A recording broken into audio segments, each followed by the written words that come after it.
I definitely don't want to be in the political sphere like my brother is, but I'm not going to shy away from it. I think that it's going to come into my blog sometimes and into my YouTube videos sometimes. Social media, celebrities, influencers, and YouTubers. So much of the time it feels like one worldview, one position is tolerated. Many of them don't say outright what their politics are. Many of them do. None of them need to, and none of them will say what I'm about to.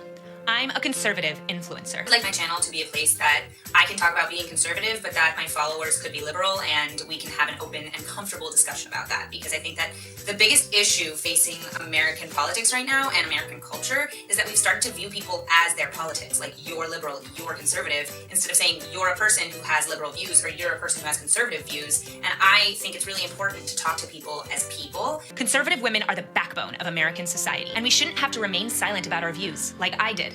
For years, you've been forgotten and left behind. You've been silenced about your views, but not anymore. Let's take back the culture so women can be women. Let's talk about reclaiming your femininity. Let's talk about dating with purpose. Let's talk about finding balance in career and home life. Let's talk about being an awesome, loving wife, but also being the kind of wife who makes your husband a better man. Let's talk about how to dress fashionably and conservatively. Let's talk about how to do your makeup for a night at the opera, not a night at the club. Let's talk about life from a conservative perspective, and let's not be afraid to do it.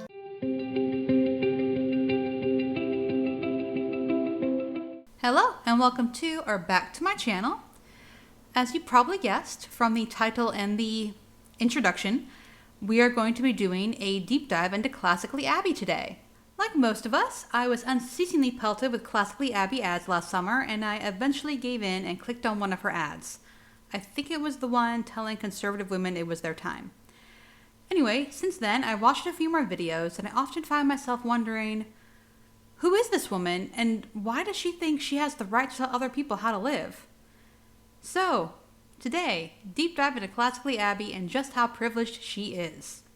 All my sources will be linked in the description, and let's just dive into the deep dive. But people on the left still said, #believe all women. All women should be believed, no matter what the evidence says. No matter that there should be due process, we should throw due process out the window. If a man is accused of sexual assault, it doesn't matter what the evidence says, he is guilty. As a woman, I look at this and I think to myself, I don't believe all women. I don't want to get rid of due process, innocent until proven guilty, and you need to bring proof. Think about your husband, think about your son, think about your father. If somebody wanted to ruin his life in one sentence, they could, and there would be no repercussions for it. I'm not trying to come up with statistics of how many women have lied, but there is always a chance that women will lie. Thank you, Abby. Your brother did a fine job of teaching you how to misrepresent things for your own purposes. He did forget something important, though. Making a false accusation is also against the law.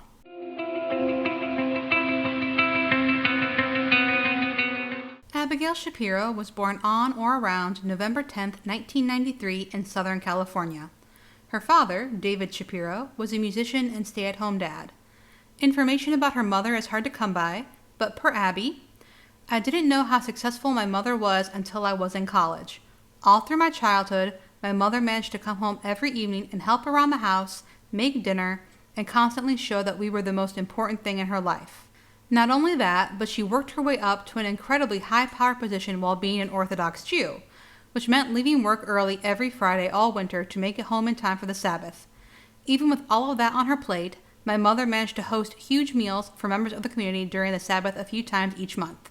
She has 2 sisters and 1 brother. We're likely familiar with her brother, Ben Shapiro, a political commentator, media host, and lawyer.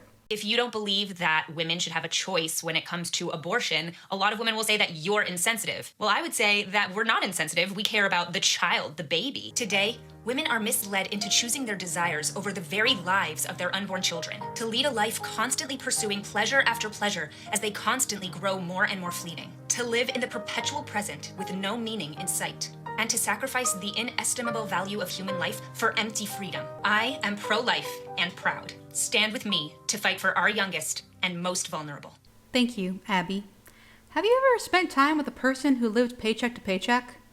I suppose that doesn't matter since she's convinced herself that abortions are done out of convenience. Feelings don't care about facts. Also, is anyone else surprised to hear a proud conservative utter the words empty freedom?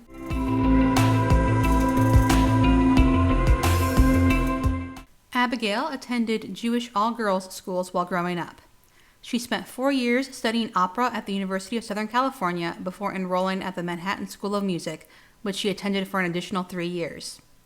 2 weeks after she and her now husband, Jacob, began dating, Abigail sang a main role in a main stage opera at the Aspen Music Fest. In those 10 weeks, she realized her operatic career wasn't outweighing the rest of her life. She decided she wanted to pursue a career that felt like her mission, where she could make a positive change in the world, and that had flexibility so she could be home with her family when she wanted. With her Classically Abby brand, she has begun to do just that. Her YouTube channel has almost 100,000 subscribers, and she also has a Substack account where she posts content for paying members. She also posts at EV Magazine and has one article published at The Federalist. Abigail has also made herself available for sponsorships and speaking engagements at conservative events and institutions, as well as creating a limited edition jewelry collection. Now, as somebody who really values masculinity and finds masculinity very attractive, I don't find Harry Styles in a dress attractive. And this is something that kind of became part of the joke, is that people were saying, oh my gosh, Harry Styles in a dress is just my type. He looks so handsome. He looks so great. No. Incorrect. As somebody who loves the fact that my husband is a man and is masculine, seeing a man in a dress doesn't really do it for me. Men don't belong in dresses. In Western culture, it's not a thing. Men don't belong in dresses. And I know that strictly from the perspective of, am I attracted to a man who would put on a dress? The answer is no. Thank you, Abby. I'm sure your husband is glad to hear you won't be requiring him to wear a dress. Though on that note, as a monogamous married woman, I doubt Harry was trying to attract you. In fact, who says he was trying to attract anyone? And who is Abby to say it's incorrect to be attracted to a man in a dress?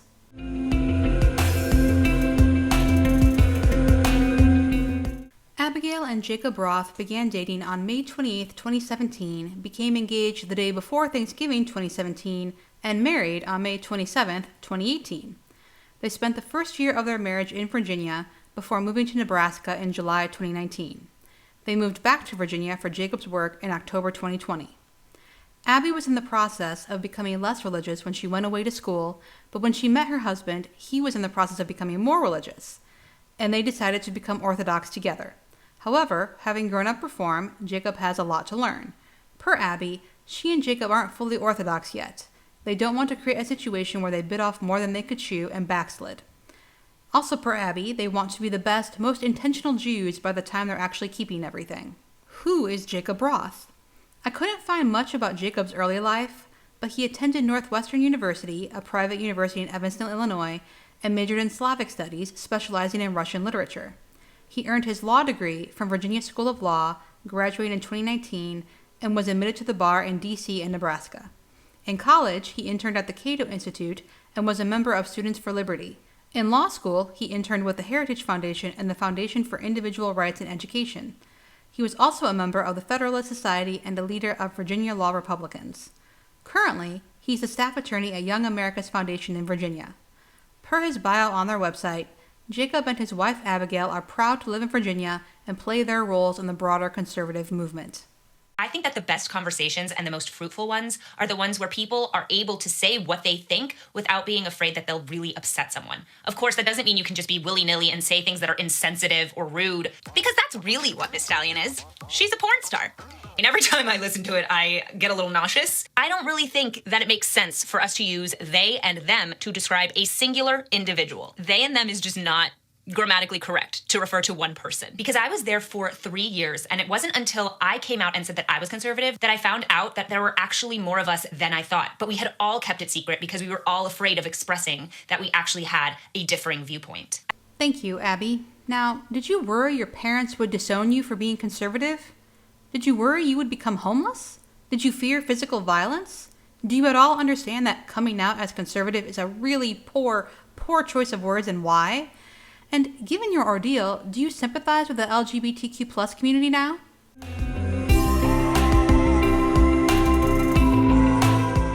I would like to note that this part is just speculation and my opinion. I don't know Abby, nor do I know her family.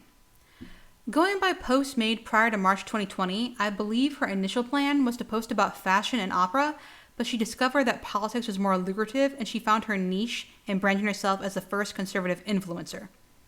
Or she's radicalizing herself. I think Abby longs for the 1950s when people dressed nice and the world was comparatively simple. I have no doubt that she'll vote Republican no matter what, but I would be willing to bet the current crop makes her cringe and wish they were more dignified. All that said, her privilege is insane. Wealthy, loving family with parents who make time for their kids, private schools, 7 years of studying opera, and by the way, a year at the Manhattan School of Music is nearly $50,000 for tuition alone, only to decide that she wanted to be a stay-at-home wife? There's nothing wrong with doing so, but having the privilege to do that? I have no words. It's not Abby's fault. She was born with privilege, and of course parents want to give their kids the best upbringing possible. But perhaps the Shapiros sheltered their kids too much? Abby acknowledges hardship, but she doesn't seem to actually understand it, nor to empathize with it. They've raised intelligent kids, but both Abby and Ben are lacking in empathy. I truly believe that Abby thinks since her life turned out well, if other people would just follow her path, modest dress, education, waiting for marriage, their lives would turn out just like hers. She has no idea of the hardships people can face and of how lucky she is to have had such a good start to life. On the surface, Abby just wants everyone to be classic. Dress nicely, behave in a dignified manner, and keep anything else at home. What she doesn't realize, or does she, that what she's really asking for is for everyone to go back in the closet because she doesn't want to have to adjust her worldview. What we have today is nothing new. There have always been gay people, there have always been trans people. It's just more visible today because it's becoming more accepted. And despite what Abby would say, that's actually a good thing. No one should have to hide who they are to make someone, especially a stranger, more comfortable. I'm glad that Abby had a good, stable upbringing and that she's in a loving, happy marriage. But she should not be using her privilege to make life more difficult for other people. I think the privilege meter has shattered. I have never met anyone so privileged and so oblivious to their privilege. In fact, I wonder if she would insist she's not privileged, she just got where she is by hard work and determination. So, that's it for this video. Please tell me your thoughts in the comments, and if you have any suggestions for further deep dives, please let me know. Don't forget to like and subscribe if you want to, follow my socials which are listed below, and I'll see you next week.